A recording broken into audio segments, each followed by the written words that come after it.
Hello and God bless you. I also Charles Coleman here.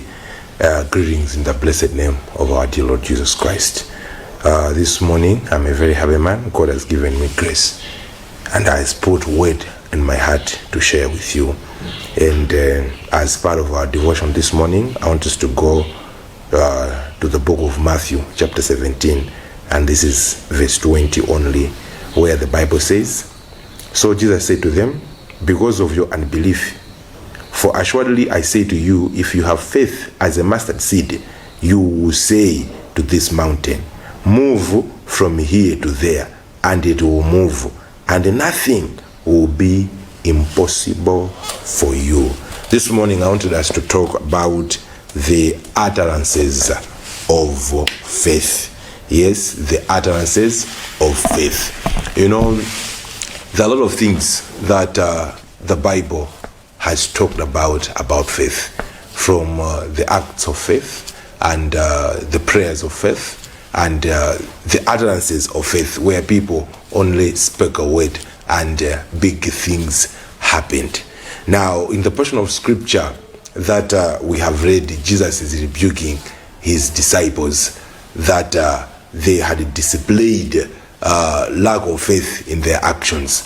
They had a task before them, something that they were supposed to do. They were praying for a sick person, and then this sick person was also possessed of an evil spirit, and then no matter how much they tried to cast it out, it didn't happen. And then when he came, he said, no, this is happening because of your unbelief. But if you only had faith as a mustard seed, then what would have happened is you would even speak to a mountain and then it would obey you. Now, one thing that I want you to understand today is that faith, when is in place, faith when has matured, the next thing that will happen is that faith will speak. We esteem everything else that is done by faith, but we tend to give the utterances, the words that are spoken by faith, a blind eye. That we would rather have somebody pray for us a prayer of faith. We would rather somebody join with us and fast in faith concerning a matter. We would rather we go with some people believing God for something on top of a mountain to pray. But if somebody spoke a word that is filled with faith into our life, we wouldn't receive it with the same gladness, with the same joy as we would prayer and all these other aforementioned things, simply because we tend to underestimate the words that are spoken by faith. But there was a scenario in the Bible when a certain man who was a centurion in the Roman army came to Jesus. He said his servant was sick at home, and then Jesus offered himself, let me go to your house so that I can go and pray for your servant. And the man said, no, you need not to come under my roof, because I am also a man under authority like you. I speak to my servants, do this, and then they do that. Only speak a word and then my boy is going to be okay. And the Bible says just spoke a word, and in the same hour, in the same minute, instantly, wheresoever where the servant was, he was healed. Here is a thing. There are utterances of faith. When we open our mouths and we speak things filled with faith, our speaking full of faith is going to be equated to our prayers that are full of faith. Here is a thing. I don't want you to ever underestimate your faith when your faith is in speaking mode, and only highly esteem your faith when your faith is in praying mode. I want you to hear this. When faith matures, faith speak. Jesus is saying the next step when you have faith like a mustard seed is not prayer, is not fasting, is not climbing mountains. He says if you can have faith like a mustard seed and say and speak to this mountain, then it's going to obey. I want you to hear this. Every tongue that is faith-filled is or has the potency to make a difference. If you have got faith checked in your life, if you are sure that you are a man of faith or a woman of faith, then your mouth is equally as powerful as the sword of the Spirit, because you can use your mouth, you can use your tongue to declare, to speak the utterances of faith in open spaces, and whatsoever that you say, it is going to be. The Bible says, you shall also decree a thing, and that thing that you are going to decree is also going to be established. These are not mere declarations, these are the utterances of faith. When faith has matured, faith speaks. I want you to hear this. One of the signs that we know that a man has been converted, we check his speech pattern, we hear what the man speaks. And I want you to hear this. One of the ways that we gauge that there is a faith in a man, we hear his speech, we hear his language, we hear what they speak. There are some speeches, they are full of faith. When such men stand up and speak, even the weak become bold, even the fearful become strong, simply because the utterances of faith, they carry power. I want to pray for you, because I want to also supercharge you, that you should know that your mouth is a dynamite. You don't have to sit on it, but you can use it to speak the utterances of faith and shape your world. Turn your visible world upside down and declare exactly that you want to see in your world, because the power of it all is in the power of your tongue. Let us pray. Our dear Heavenly Father, I want to thank you because you are an awesome God. In the blessed name of Jesus, may your name be glorified. As I'm praying right now, I'm believing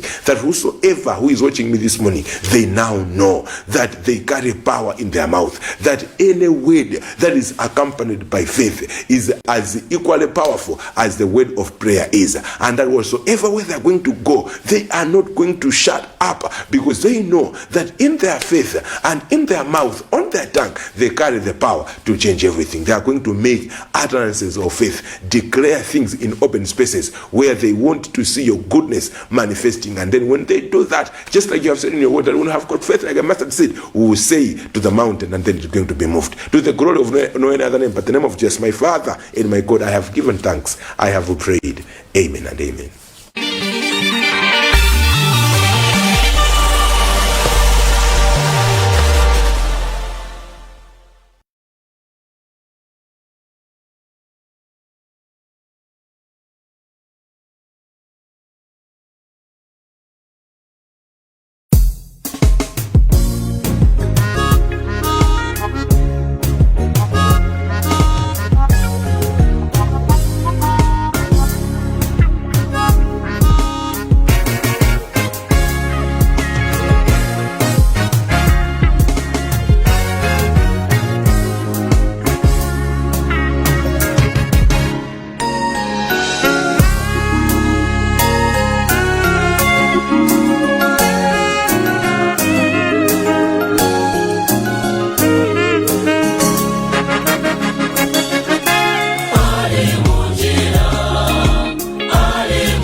lasizidwa ulendo wayamba.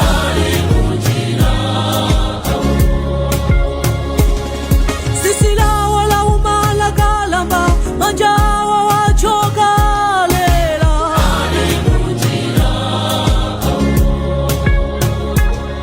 Kungula la limba la sasa, lasizidwa ulendo wayamba.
A soothing song there by the Great Angels Choir, Ali Mourning. Ladies and gentlemen, good morning and welcome to Sunrise program right here on Zodiac Television. My name is Priscilla Kaira Hansani. We started off with the switch and a soothing song by the Great Angels Choir. Without wasting much of your time, let's get into the society updates and analysis.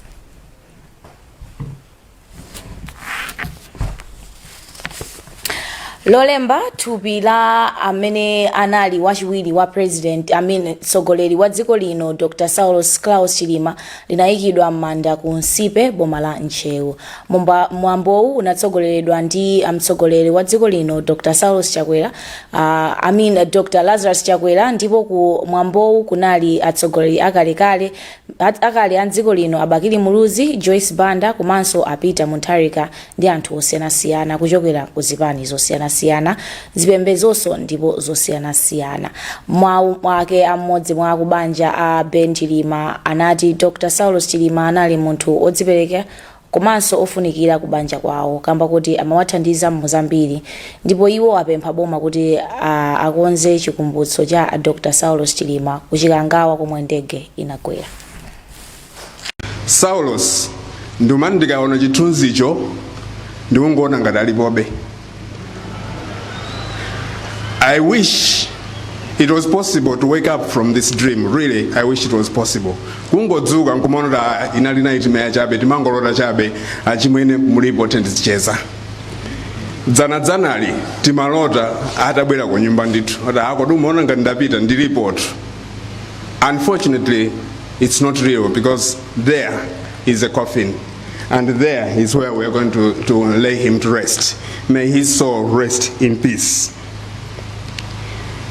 Bwana President, tidata kuyankhula ena nandipemphabe kuti takanenako mfundo ina imodzi imene ingateke kodi nkotheka kutsogoloko mwina simawali koma kutsogoloko kodi nkutheka kudzapangako chikumbutso ngati chikangawako kuti mwina tikamazadutsa madzakumbira kuti ngozi idachitika apa. Pepani anachita ndi tumoti niyankhule zimenezonso. Koma otherwise, I thank you very much. May God comfort you all who are hearing me. May God comfort us all. May God comfort Malawi. We have lost. Koma Pepani, Saulos will continue to live in our hearts. He will continue living in our world because his legacy is forever. I thank you so much for listening to me.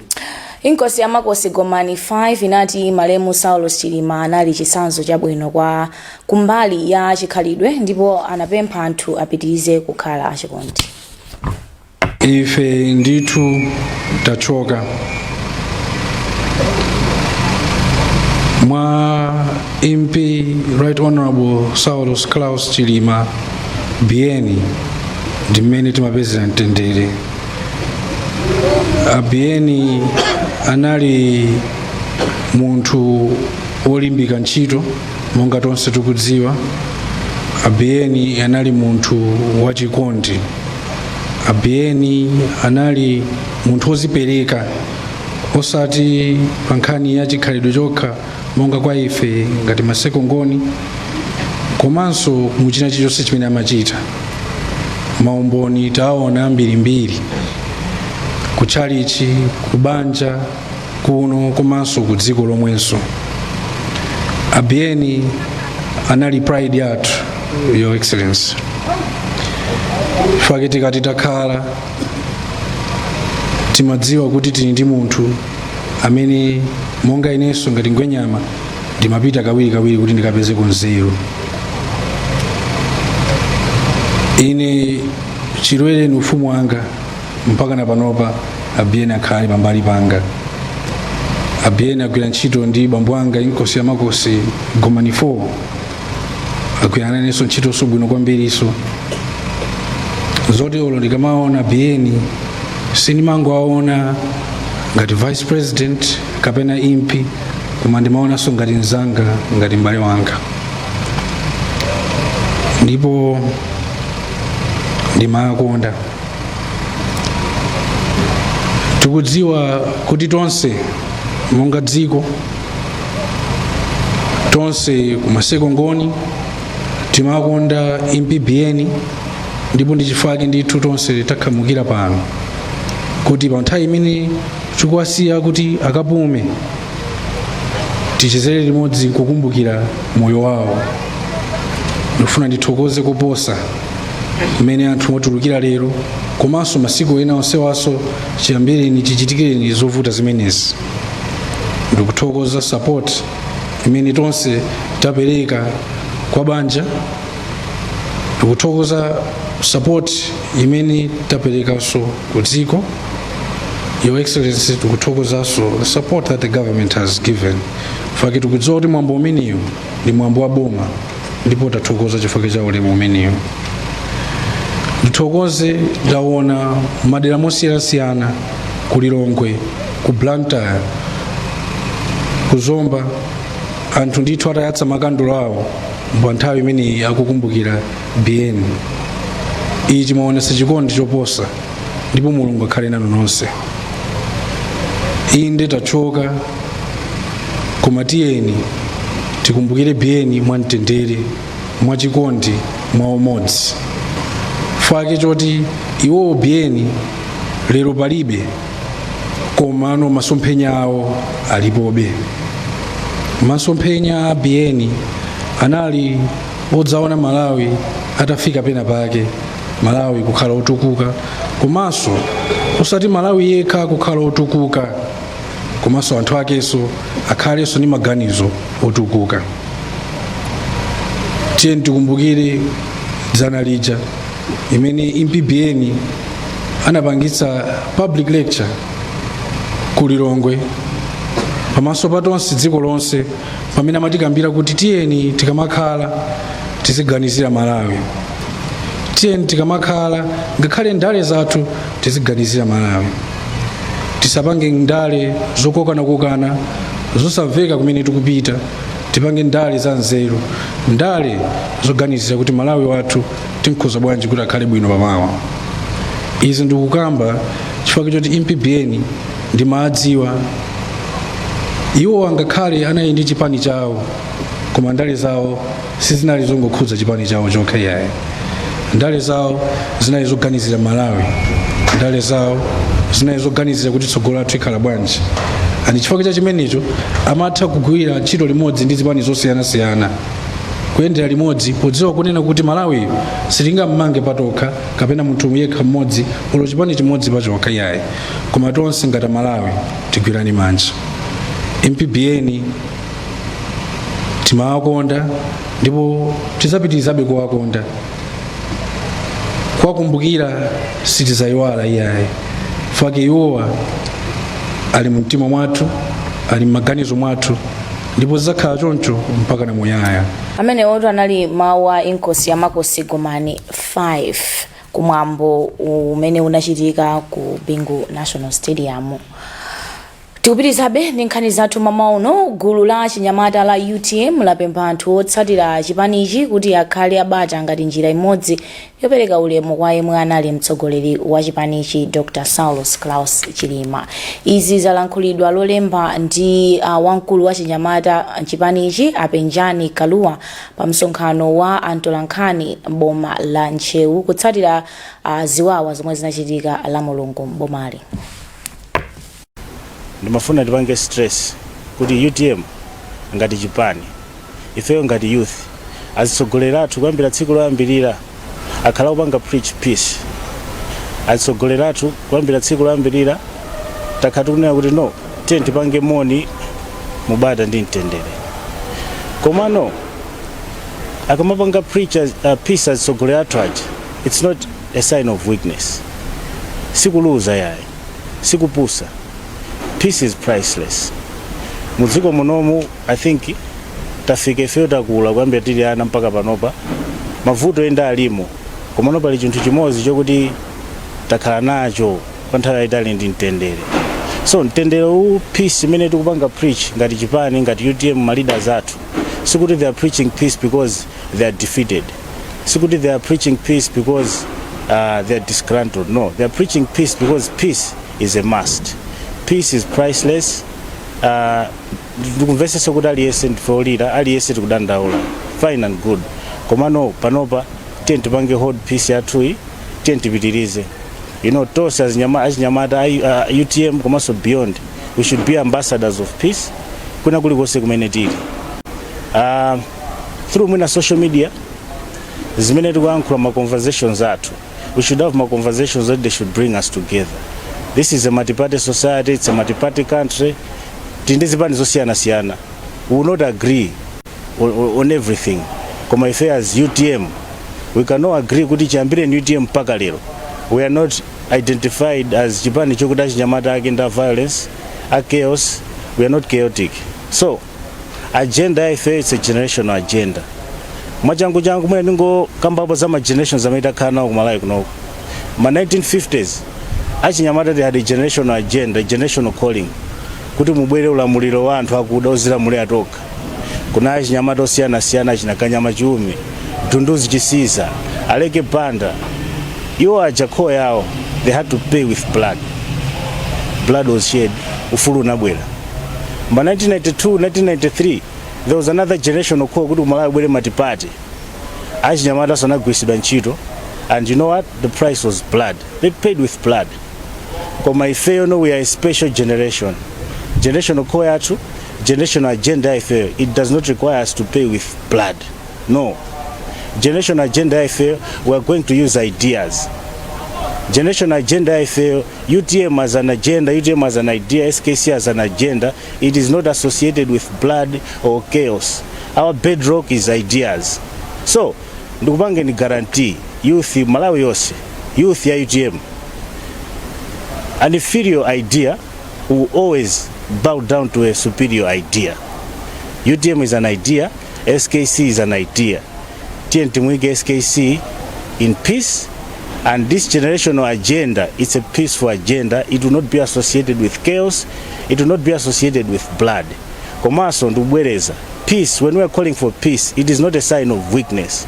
Actually, I mean, if we are standing on peace, tukukana chaos, tukukana violence, disorder, actually we are more powerful than the ones who are advancing chaos, violence. Izi kuza pomwe masiku apitawo wachiwiri kwa mtsogoleri wa chipani cha UTM Michael Usi analimbikisanso umodzi pakati pa omwe amatsatira chipanichi pa msonkhano wa atolankhani. Tiri pa maliro wo ndi adziko maliro onso ndi a UTM. Tikhale ndi dongosolo tidziwe kuti nkhani iyi akuyigwira ndi awa. Ngati uli ndi mafunso kufunsa, chifukwa olankhula ndi dziko zokhuzana ndi UTM alipo mmodzi amenewo ndi Honorable Njawala. Ukawawidwa mu mtima, ukapsa mtima, umatha kulankhula china chilichonse chifukwa choti kuti waferedwa. Koma tikupempheni kunena kuti tiyesese kuzindikira kunena kuti maliro ndi a dziko, maliro wanso ndi a UTM. Komanso a president athu sanokhala president athu okha, iwo wonso ndi chiwalo cha mpingo wa akatolika. Iwo wonso ndi bambo akunyumba. Iwo wonso ndi bambo wa anake. Iwo wonso ali ndi azinzawo. Komanso anali ndi anzawo ambiri mdziko muno amene amakonda. Ifenso a UTM ndi athu. Ndiye chilichonse chimene tikuchita tizidziwa kuti pali president wathu katolika, akatolika onse ndi wawo, amalawi onse ndi wawo. That's why ofuna kulankhula poopa kulakwisa fa chopsa mtima kuti kapena president wathu mmene wamwalira muti tiyenda bwanji, tiziyasira amodzi Anjawala. Chisanzo nalandira phone kuchokera kunja lero yondifunsa ndazitaya zonse kuwapasa Anjawala, kuopa kuti ndilankhula mmene ndikudziwira apasa Anjawala alankhula mmene akudziwira. Chimene mukachidziwe nthawi inoyo choopsa chachikulu ndi chimodzi, division. Choopsa chachikulu ndikuti mwaona agawanikana sopano, ndiye chinthu choopsa kwambiri. Tilire maliro, tigwirane tonse, tipita kusiwa china chilichonse chofuna kuchitikacho muziuzidwa kuti pakali pano tikuyendera uku, pakali pano tikuyendera uku. Pepani. We're taking a little short break. Remember, you're watching Sunrise right here on Zodiac Television. Coming up next is a little soothing soul from Redeemed People's Church. Take a look.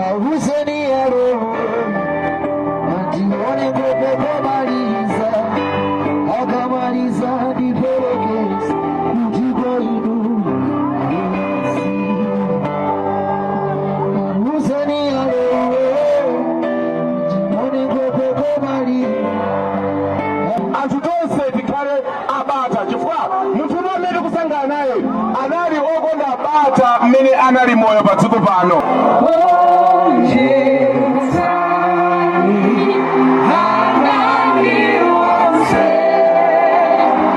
This message of unity, calmness is very important at this difficult time, looking circumstances around the death of Dr. Saulos Chilima. Dr. Saulos Chilima has been taught us that we should not make decisions when we are angry. We should always make sure that the decisions that we are making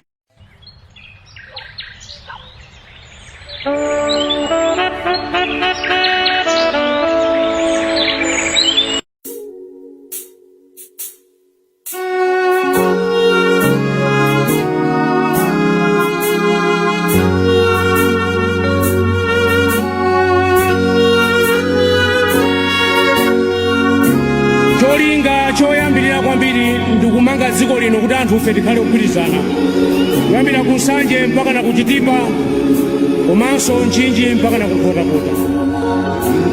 Angakhale kuti ena akuyesera kuti dziko lino ligawike, koma silitheka chifukwa Malawi ndi olimba.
bwereze mawu onena kuti ngakhale mdima ungakule chotani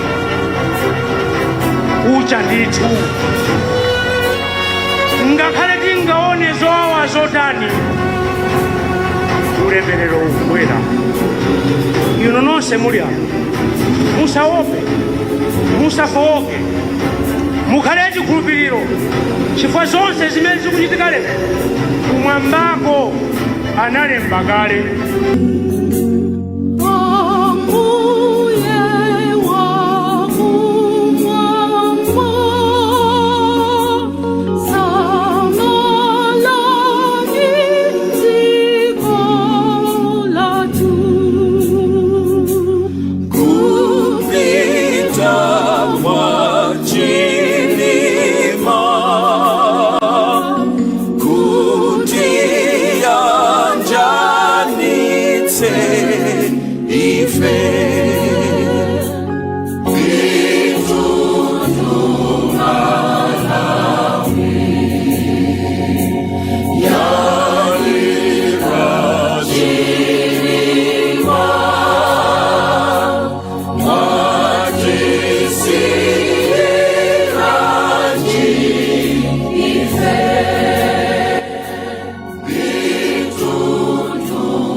Mbendera iyi Malawi muno mukhalanso mtendere, Malawi muno sitiopa, ndipo ngati tidafa chifukwa cha mbendera imeneyi sitifoka. Ndife Amalawi anatilanga ndi Mulungu, mbendera yathu imeneyi. Ambuye akudalitseni nonse ku Malawi kusintha, musaope, musakayike. Ambuye akudalitseni nonse. A song to remember our late Vice President Dr. Saulos Chilima by the Redeemed People's Church. We're moving on with our program. In Blantyre, hundreds of people turned up for a candle lighting ceremony to celebrate the life of Dr. Saulos Chilima and 8 others who died in a plane crash on Monday. Deputy Mayor for Blantyre City, Fani Baraba Kanonjerera, asked party cadres and all Malawians to mourn and celebrate the lives of the departed peacefully.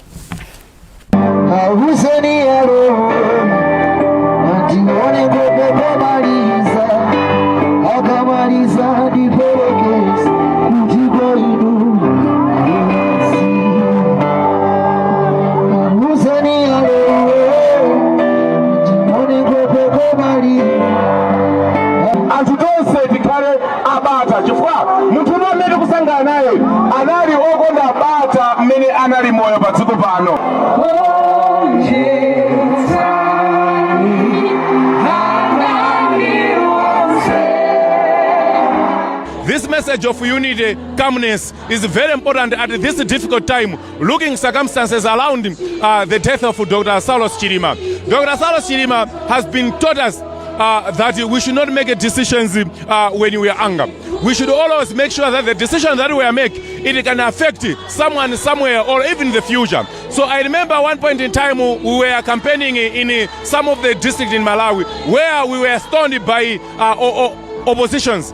But we pushed them to make a statement to Malawians. He rejected that. We cannot make a statement at this point in time. Let's calm down, then we'll communicate to Malawians. I am telling to all the Malawians that we will communicate at the right time when our hearts are at calm, as our leader has been taught us.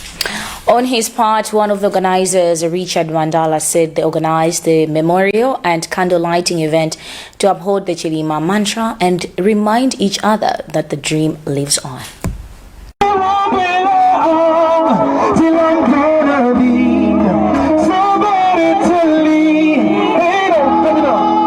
We have the love of this particular person.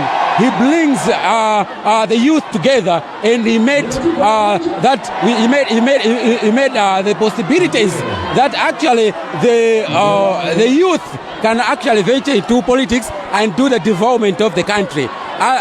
You can assure with me, you can be with me, that there were times that the politics were full of elders, but with this coming, the youth come into politics and know the importance of making our nation at a certain height. So we are crying, and we have lost someone who was having a caliber in politics and in the development of the country. Beautiful sight to see so many people came out in the evening for the candle lighting vigil. Pomwe matupi anthu omwe adamwalira pa ngozi ya ndege alowa m'manda Moses Masiye kubalaka anachezako ndi amfumu achimpikiso komanso akulu ampingo akomwe Malemu a Patricia Shanil Dzimbiri anagona. Mforoze mwabalera mbiri ya Mai Shanil Dzimbiri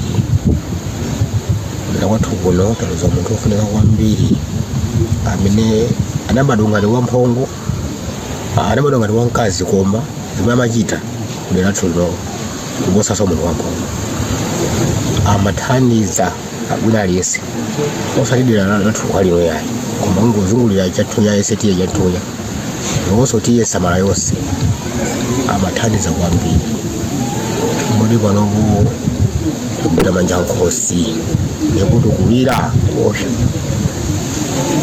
ndithu zoti kupita kwa mamine wawo unoko kuchepezeka so muntu okangana mamine asizokuvira maya amenewa amathenga anthu ovutika mama kankhalamba zovutika amatha kubwera magogo mmudzimu kubwera kudzapempha soko njala imene khalamba zambiri zimapumukira konkuno kuzapempha chakudya loko ulinda wa MP adapuma nthawi imeneja koma sanazilenga apuma ulinda wa MP amagwira ntchito ngati kunoko ndi mtsogoleri oti ngati MP imene amagwira ntchito komanso tinene zona ma MP ena ndi zimene amachita kunoko Shanil Dzimbiri amaposera muyezo amesesa kuthandiza.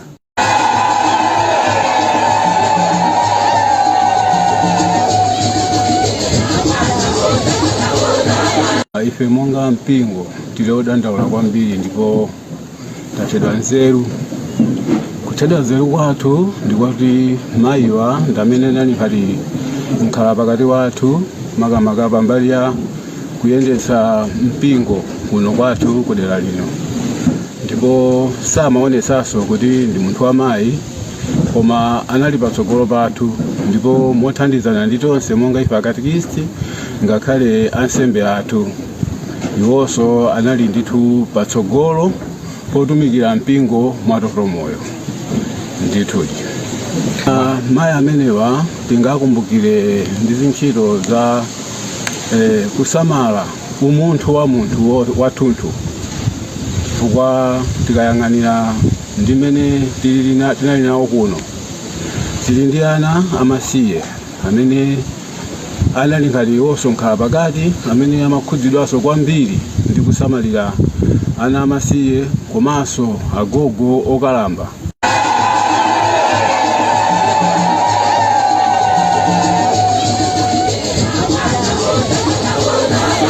A befitted farewell for a queen. The health authorities in Saulos say the youth of door-to-door spectrum collection volunteers has assisted in patients' identification and prevent TB deaths in the district. The district's TB coordinator, Tom Azimwale, has attributed to the strides to a 3-year community TB project which Christian Aid, DAP and others were implementing in 10 southern region districts to identify patients, check drug adherence and conduct counseling. After visiting some volunteers and survivors in Vumbwe, Mwale disclosed that they are currently surpassing the annual 70% notification target, while the DAP project manager, Vanessa Piri, said the efforts will enable the government to lessen disease prevalence by 2030. Ladies and gentlemen, that's all I had for you this morning. My name is Priscilla Kaira Ansane. I wish you guys a lovely day and a beautiful week ahead. Remember, we're still in the 21 days of mourning our late President, Dr. Saulos Chilima. My name is Priscilla Ansane. Good morning.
wafale wanga waferani kumbukira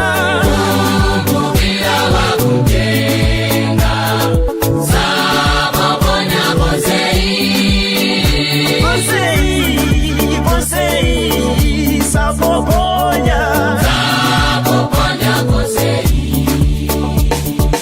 Bodi umadandaula bali wanga wafale